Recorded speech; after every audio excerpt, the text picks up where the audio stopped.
I have a guilty pleasure for Sonic R, and it's been a while since I've played it. I also cooked up this DDR pad recently, and that's when it was settled. I was gonna try to beat Sonic R while only using this DDR pad. All I really need is the ability to move in 4 directions and a way to jump, both of which the pad can do. So let's get started. My first impression was that this was going to be insanely difficult. Sonic R has poor controls to begin with, so this seemed like fuel to the fire. I decided to start this challenge by simply completing each of the stages without worrying about the unlockables. I had no idea how feasible 100%ing the game was gonna be, so I figured this would be a good way to warm up. I went with Sonic simply because he's the fastest character right now, and I can't really utilize Tails flying or Knuckles gliding to my advantage with this setup, for obvious reasons. So I started with Resort Island, and after 3 seconds, the regret vibes hit me. My best method for moving was to keep my left foot on the up pad, and then I would tap right, left, or the A pad with my right foot.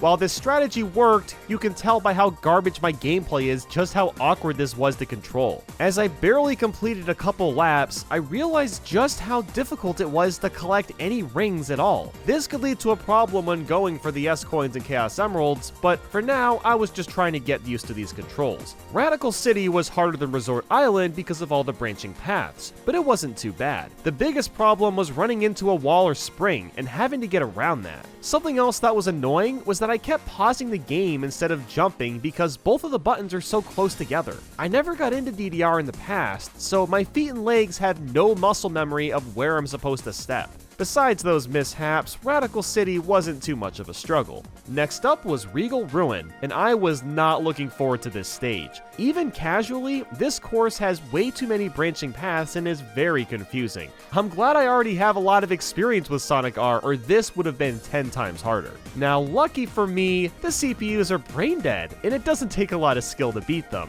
Even as bad as I'm playing, it doesn't really matter when I know which paths are the fastest. Then we moved on to Reactive Factory, which had a bad start. I peeled off to the right and curled into a ball. At first, I had no idea why this happened, but looking back at the footage, my toes were touching the right pad, which caused the disturbance, and I somehow touched the down pad? I don't know. But besides that, this stage wasn't that bad, outside of some turns being really sharp while I kept making wide turns. See, sharp turns are pretty much required for this game, and while they're possible on the DDR pad, it takes so long to set them up that it's not even worth it. I also had this really epic flip where I ran into some boundaries. That was nice. All of these mistakes cost me second place, so I had to try it again. Another attempt at it though, and I cleared the goal, which unlocked Radiant Emerald, which is totally not a Rainbow Road clone. And honestly, it wasn't that hard. There's not much for branching areas, and the path is covered with walls to keep you on track. So once I cleared that course, I felt pretty warmed up and was ready for the real challenge. And that was, of course, getting the Chaos Emeralds and S-Coins.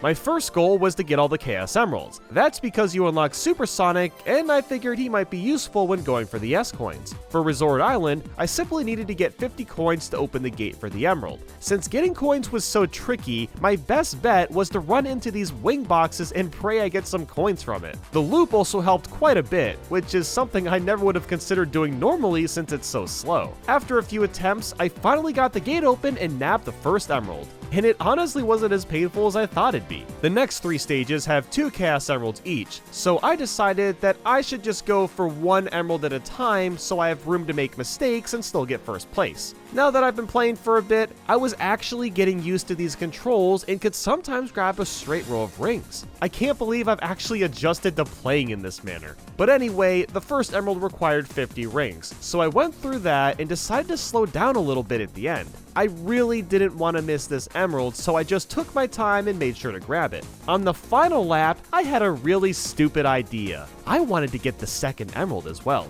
Now this was incredibly risky and I just wasn't thinking, but I actually ended up getting the second Emerald without error and still managed to finish the race in first place. I'm just gonna say this, I got lucky with getting the fast shoes and also jumping on top of the spring without losing too much speed. And at the end, it all came down to me miraculously having 50 extra rings and hitting the boost to barely pass Knuckles on time. I was so excited about doing this that I jumped in the air and smacked my foot on the Elgato green screen. Whew, that really hurt. Regal Ruin, on the other hand, was a different story. Both of the emeralds are put in very obscure spots and are going to require a lot of preparation to nab. I went for the 20 ring gate first, and this emerald is literally put in the corner of the track. That's kind of a problem for me since I can't, easily slow down or aim where I'm going. The stupid walls kept getting in my way too when I tried to grab the emerald, and I missed it twice because I just couldn't see where I was going. After I got it, I went through the loop and somehow ended up facing the wrong way.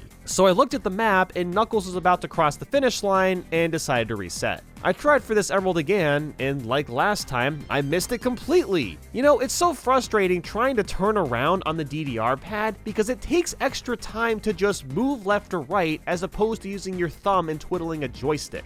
Since I got the emerald on the first lap this time, I had lots of time to catch up and managed to get first place. The second emerald, on the other hand, was going to be much tougher since it's perched on a ledge with no railings. After a couple attempts, I finally had enough rings to go for it. Actually getting to the goal ring, however, was a challenge on its own. It took me a while to remember that Sonic has a double jump, so that was pretty dumb on my end, and even so, staying straight on this path without falling was a nightmare. It seemed nearly impossible to do. A few more attempts later, I cleared the goal ring only to fall off and mess up everything. Let me just say, I was a little angry to say the least. I was getting so peeved by this that I tried using the pad with my hands, and that didn't work either. In fact, it was harder because it took longer to move my arms from each individual pad. Although, looking back, I might have been able to do this if I laid on my stomach, but whatever, it is what it is. One of my attempts were at least funny since I clipped through this wall and into the water. I mean, you can't be mad when something as dumb as that happens. After several more tries, I managed to stay on the path and slowed down right at the gate. As you can see by my feet, I had to pull off some sick dance moves to do this. Slowing down was the best thing I could have done. I was finally able to grab the emerald. And to think that we're not even done with the emeralds yet. This has to be the most physically exhausting challenge I've attempted yet. So after all of this work to get this one emerald, I got second place, which means the emerald didn't count. Yeah, you gotta love how the game also rubs it in your face and says, you got no Chaos Emeralds. That's right, you got nothing, you pleb. So I went for it again, and managed to grab the emerald faster and avoided more of the water. Thankfully, I came out successful this time. While Reactive Factory had 50 gold rings to open, they aren't in nearly as horrible spots as Regal Ruin. With the first emerald here, I kinda got lucky since I plowed through the ring goal and hit this machine part at just the right angle where it turned me around a little bit so I could grab the emerald more easily. I was expecting this emerald to be a pain to grab, but it honestly wasn't. And the second emerald wasn't too bad either. I was worried about having trouble climbing up the submarine, but it was surprisingly simple. I'm not sure why I kept spin dashing by accident, but whatever, that doesn't really matter because I finally got all the Chaos Emeralds. So now we've got Super Sonic in our grasp, and I was ready to take on the S-Coins.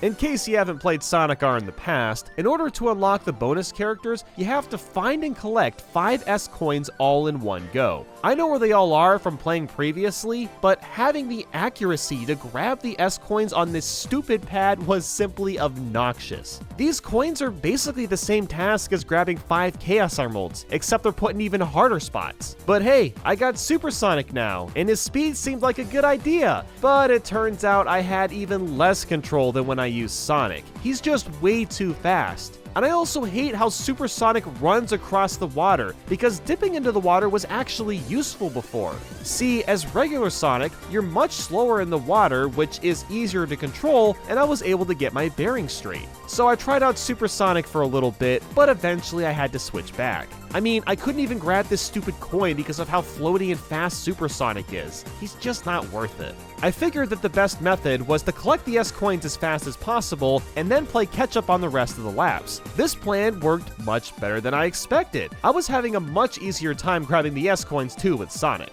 By the second lap, I already had them all and just had to finish. The Metal Sonic race was a cakewalk because, again, the computers are really stupid and slow. So that is 1 stage down and 3 more to go. And no, it's not 4 stages because Radiant Emerald doesn't have emeralds or S-Coins, so that stage is already completed. Radical City was gonna be harder because these coins are in even worse spots than before, like this one I'm going for now. The most vital part to getting these coins was to make a mental roadmap in my head and try to optimize which paths I could take for the best results. Radical City's coins were tricky, but definitely doable on this pad. I basically just needed to take my time and could still nab first place. And the Tails doll race following that was a joke. I believe he is the slowest character in the game, so there was zero challenge here. And now we're back at Regal Ruin for the final time, and while it's not as bad as getting the Chaos Emeralds, it's still tough. We had to get a coin on this small hill, this tiny hidden path, up this ledge, on a random spring, and finally in the middle of the road.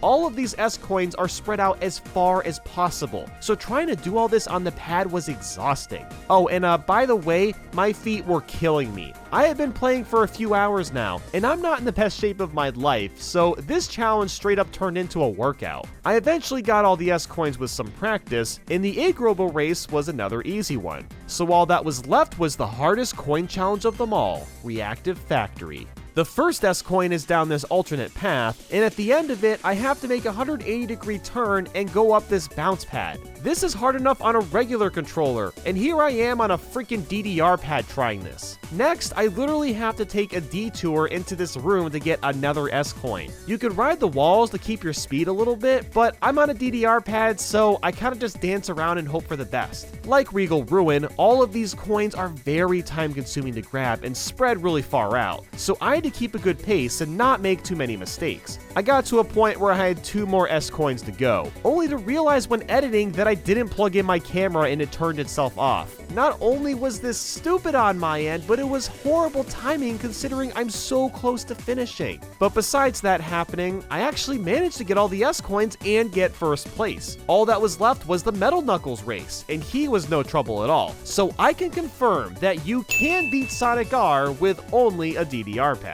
So, I won't lie, despite some physical pain on my feet and legs, this was probably the shortest and easiest challenge I've attempted. I originally thought that I'd be struggling for a few days trying to complete this game, but in reality, it was only about 5 to 6 hours of playtime, which is much shorter than I was expecting. I thought this was an interesting experience, and I might consider trying other games with a DDR pad in the future. And with all that said, I hope you enjoyed today's video. Thank you all so much for watching, and I hope you have a wonderful day. Until next time.